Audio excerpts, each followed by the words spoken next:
జై శ్రీరామ్, అందరికీ నమస్కారం. వెల్కమ్ టు న్యూస్ అఖండ. నేను మీ కస్తూరి శ్రీధర్. ఓ బావా, రోజు ఈయన బంగ్లాదేశ్ అంటే పశ్చిమ బెంగాల్ అంటే ఏమైనా కొంచెం ఇంట్రెస్టింగ్ న్యూస్ చెప్పు ఒకసారి. ఇప్పుడు బాగుంది. ఎన్ని ఇంట్రెస్టింగ్ న్యూస్ బాగుంది. ఇంట్రెస్టింగ్ న్యూసే కాదనట్లా, ట్రెండింగ్ కాదనట్లా, పొద్దురోజం అయ్యే చెప్తే అట్ట. సరే, ఇంక నీకు వేరే కావాలి. వేరేది చెప్పు. సరే, ఒక పని చేస్తా. మన దేశ రక్షణ రంగానికి సంబంధించి ఒక జబర్దస్త్ న్యూస్ ఒకటి చెప్పు. చెప్పి ఎన్ని రోజులు అయింది అయ్యా కదా?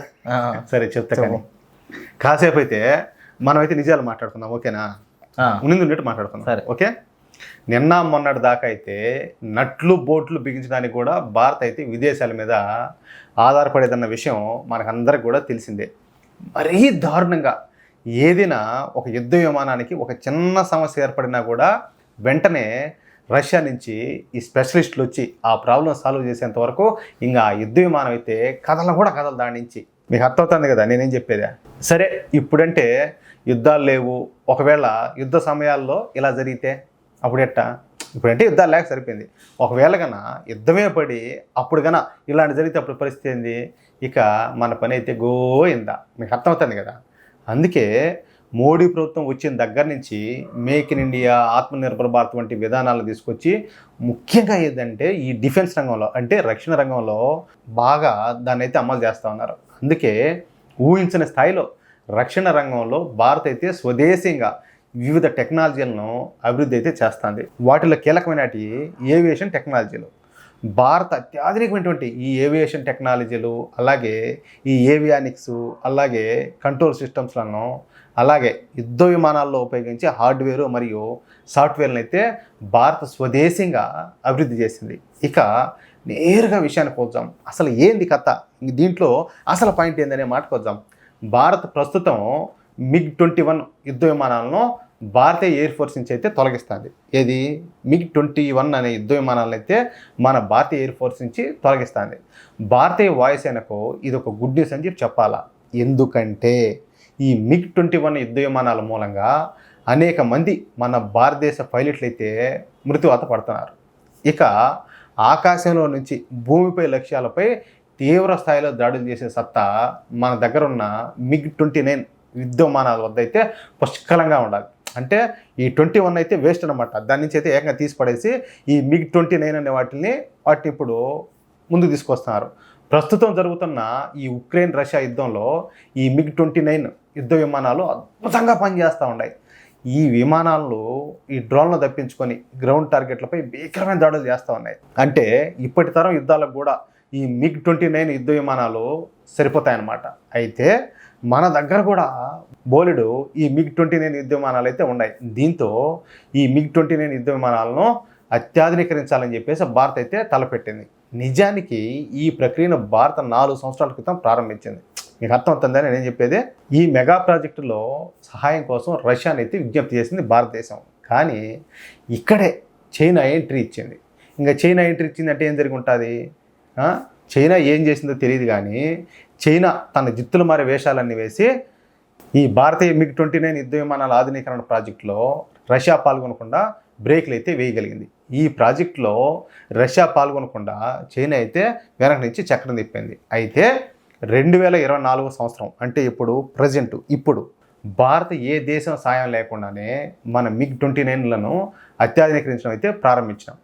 ఈ 4 సంవత్సరాలలో యుద్ధ విమానాలకు సంబంధించిన అన్ని రకాల టెక్నాలజీలను స్వయంగా అభివృద్ధి చేసినటువంటి మన భారతీయ శాస్త్రవేత్తలు ఇప్పుడు ఈ MiG-29లను ఆధునీకరణకు ఇప్పటికే శ్రీకారం చుట్టేసినారు. అంటే వర్క్ అయితే స్టార్ట్ అయిపోయింది. ఏవియేషన్ టెక్నాలజీ, ఇంతకుముందు నేను చెప్పినట్టు ఈ avionics, control systems, defence software, అలాగే హార్డ్వేర్లను పూర్తి స్వదేశంగా భారత్ అయితే అభివృద్ధి చేసింది. అంతేకాకుండా ఈ MiG-29లకు అత్యాధునికమైనటువంటి ఈ రాంపేజ్ మిసైల్స్ అని ఉంటాయి. ఆ రాంపేజ్ మిసైల్స్ను కూడా వాటికి అనుసంధానిస్తున్నారు. అసలు ఈ రాంపేజ్ మిసైల్స్ ఏంది? ఇప్పుడు ఈ MiG-29కు ఈ రాంపేజ్ మిసైల్స్కు అసలు ఏంది సంబంధం ఏందని చెప్పి మీకు డౌట్ రావచ్చు. అది కూడా మీకు అర్థమయ్యేటట్టు చెప్తా. ఈ రాంపేజ్ మిసైల్స్ అటాక్ మిసైల్స్, ఇవి ఎయిర్ టు సర్ఫేస్ మిసైల్స్ అనమాట. ఈ మిసైల్స్ను పెద్ద టార్గెట్లను ధ్వంసం చేయడానికి మాత్రమే ఉపయోగిస్తారు. వీటి ఆపరేషనల్ రేంజ్ ఎంత తెలుసా? ఏకంగా 250 కిలోమీటర్లు. 1, 2, 5, 10, 20, 30 కాదు, 250 కిలోమీటర్లు. అంటే చైనాలోని మిలిటరీ బేస్లు, చైనీస్ ఎయిర్ ఫోర్స్ బేస్లు, అలాగే ఈ చైనీస్ మందుగుండు ఫ్యాక్టరీలు, ఆయుధ డిపోలు అన్నీ కూడా మన ఎల్ఏసి నుంచి 200 కిలోమీటర్ల దూరంలోనే ఉన్నాయి. అంటే భారత సరిహద్దుల నుంచి 200 కిలోమీటర్ల లోపల ఈ చైనీస్ ఆర్మీ అలాగే ఎయిర్ ఫోర్స్కు సంబంధించిన ఈ ఎక్విప్మెంట్లు మొత్తం కూడా ఉన్నాయి. ఇప్పుడు మీకు అర్థమయ్యే ఉంటుంది అంటే మనోళ్ళ ప్లాన్ ఏందో. మనం ఈ ర్యాంపేజ్ సూపర్ మిసైల్స్ను ఎందుకు అనుసంధానిస్తున్నాము అంటే మనము ఈ MiG-29 యుద్ధ విమానాల ద్వారా ఈ ర్యాంపేజ్ మిసైల్స్ను ప్రయోగించి మన భూభాగం మీద నుంచే అంటే మన దేశంలో ఉండే చైనాలోని టార్గెట్లను ధ్వంసం చేసి పారదొబ్బచ్చు. చైనా ఈస్టర్న్ కమాండ్లో ఉన్నటువంటి అన్ని ఎయిర్ ఫోర్స్ బేస్లను, అన్ని మిలిటరీ బేస్లను కూడా ధ్వంసం చేసి పారేయచ్చు. అంటే ఏ విధంగా చూసుకున్నా ఇక్కడ చైనాపై ఏంటంటే మన భారతదేశం ఆధిపత్యం అయితే సాధిస్తుందన్నమాట. ఎందుకంటే ర్యాంపేజ్ వంటి అత్యంత శక్తివంతమైన మిసైల్స్ చైనా వద్ద అయితే లేవు. చూసారా, అంటే చైనా దగ్గర లేని మిసైల్స్ కూడా మన దేశంలో ఉన్నాయి. ఇకపోతే ఈ MiG-29 యుద్ధ విమానాలను భారత్ అయితే పూర్తి స్వదేశంగా అప్గ్రేడ్ చేస్తుంది.